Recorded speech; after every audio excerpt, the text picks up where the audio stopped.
One day coverage with MLA.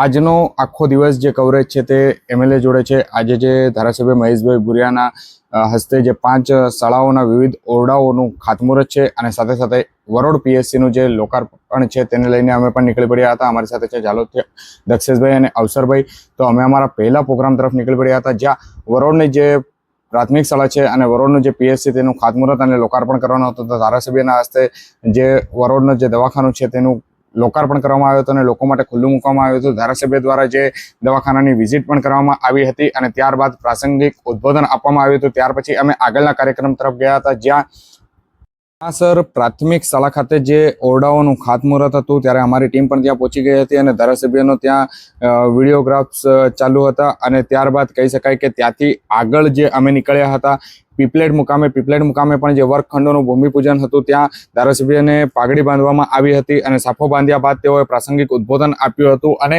કહી શકાય કે જે પીપલેટનો નજારો છે તે ખૂબ સારો હતો. ત્યાં બપોરના સમય થઈ ગયો હતો અને વાદળ ઘેરાઈ ગયા હતા અને એવું લાગી રહ્યું હતું કે વરસાદ પડી શકે છે. ત્યારે હવા પણ મસ્ત ચાલતી હતી અને સાથે સાથે કવરેજ ચાલી રહ્યું હતું અને અમે પણ જે મોસમનો નજારાનો લુપ્ત ઉઠાવી રહ્યા હતા.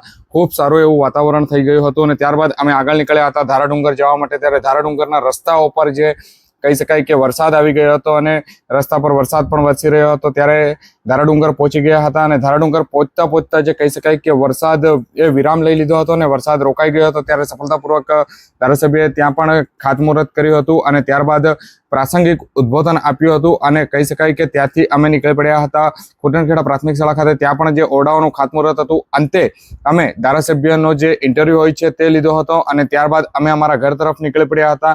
આ વિડીયો તમને કેવો લાગ્યો જરૂરથી કમેન્ટ બોક્સમાં જણાવજો અને મારી ચેનલને જરૂરથી સબસ્ક્રાઇબ કરજો, તેમજ ઇન્સ્ટાગ્રામ પણ ફોલો કરવાનું ભૂલતા નહીં.